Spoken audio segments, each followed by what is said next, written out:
김근순 목사의 살며 사랑하며.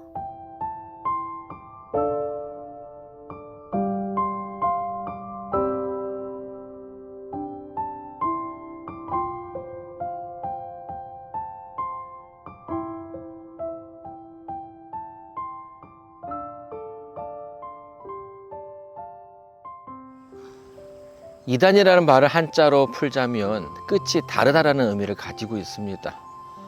사전적인 의미로는 정통에서 어긋나는 사상 및 방식을 말하죠. 처음에는 유교에서부터 그 단어가 사용되었지만 지금은 기독교에서 더 많이 사용되고 있습니다. 최근 넷플릭스에서 JMS의 정명석 등 사이비 종교를 다루는 다큐멘터리 8부작이 방영이 되었죠.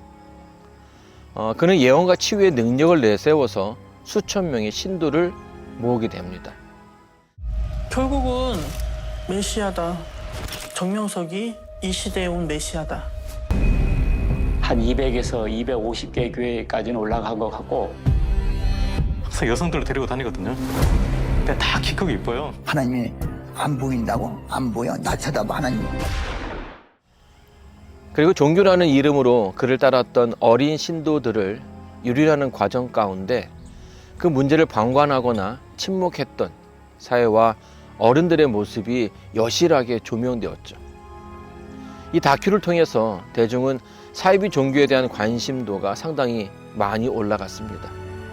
종교가 사람들에게 무섭고 나쁜 영향력을 줄 수 있다는 생각을 하게 된 거죠.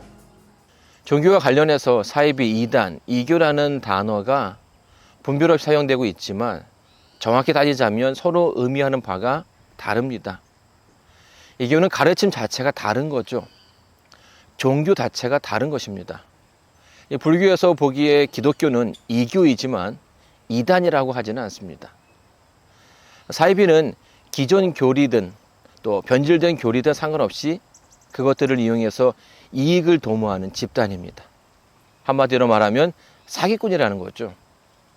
그리고 이단은 끝이 다르다는 말이 설명하는 것처럼 비슷한 모양이지만 약간 다른 차이로 설명이 됩니다. 하지만 이 작은 차이는 결코 무시해서는 안 됩니다. 북극성은 북극에서 가장 가까운 별이죠. 나침판이 없던 시절에 배를 타는 사람들에게 북극성은 참으로 고마운 존재였습니다. 그러나 북극성을 목적지로 정하고 가게 되면 북극에 가까이는 갈 수 있지만 정북에 도달할 수는 없습니다. 왜냐하면 이 북극성이 정북이 아니기 때문이죠. 이것이 끝이 다르다는 말이고 이단을 간과해서는 안 되는 이유입니다. 성경에서도 이단의 출현을 예견했었죠. 1세기 아직 어린 교회를 괴롭혔던 가장 큰 위험이 바로 영지주의였습니다. 그리고 그 가운데 하나가 가현설이었죠. 이 가현설을 풀이하면 거짓으로 나타났다 혹은 그렇게 보인다는 것입니다. 기독교에서 그리스도의 복음의 핵심은 그리스도의 죽음입니다. 그분의 대속이 나의 죄를 용서받게 만들었다는 것이죠. 하지만 이 기별이 로마인들에게는 그렇게 매력적이지는 않았습니다. 로마는 헬라의 영향을 받아서 영의 존재로 자유롭게 이동하는 신을 상위 클래스에 둡니다. 반면에 육체를 가지고 있는 신들은 하위 클래스에 분류해 놓았죠. 이런 분류로 본다면 기독교의 하나님은, 예수님은 어디쯤에 링크가 될까요? 당연히 하부에 위치하게 됩니다. 인간의 연약한 육신을 가졌고 로마의 형벌에 죽기까지 한 연약한 신에 대해서 로마인들은 관심 밖이었습니다.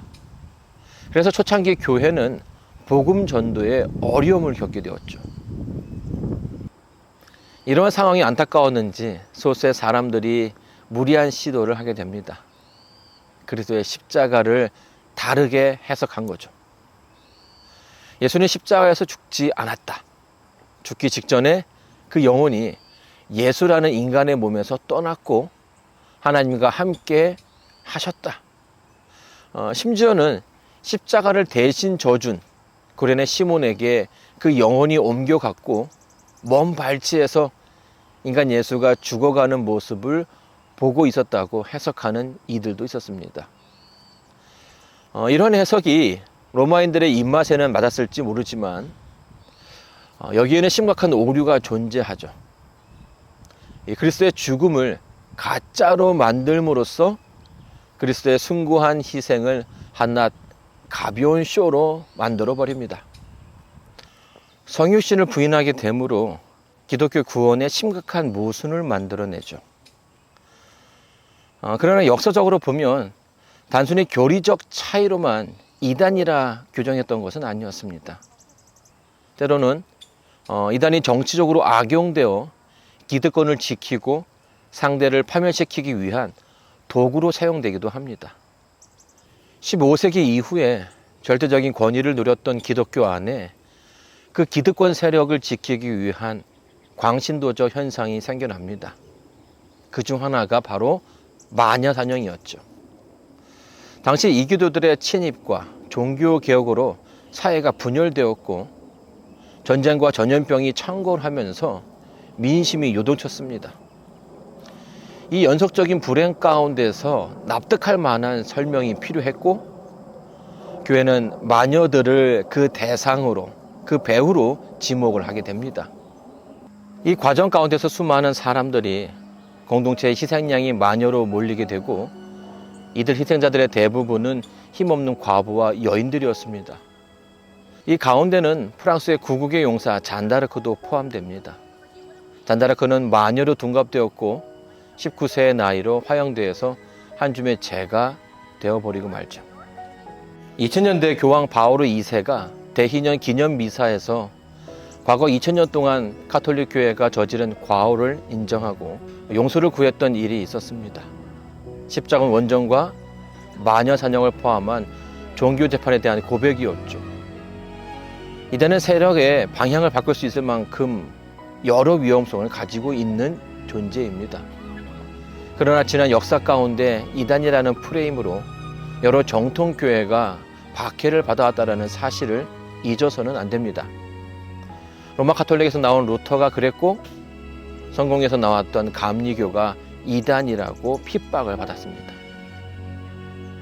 하지만 그들이 이단이라는 프레임 속에서도 담대히 살아갈 수 있었던 근거는 바로 성경입니다. 예수님 편견 속에 사셨지만 편견 앞에 무너지지 않으셨죠. 매 순간 하나님의 말씀과 함께 하셨기 때문입니다. 우리가 이단이라고 불릴 수 있습니다. 그러나 우리가 성경 안에서 살고 있다면 좌절할 필요는 없습니다. 제7일 안식일 예수재림교회는 교회의 전통이나 교리로 세워진 교회가 아니라 끊임없이 말씀 속에서 그 답을 찾아가는 교회이기 때문입니다.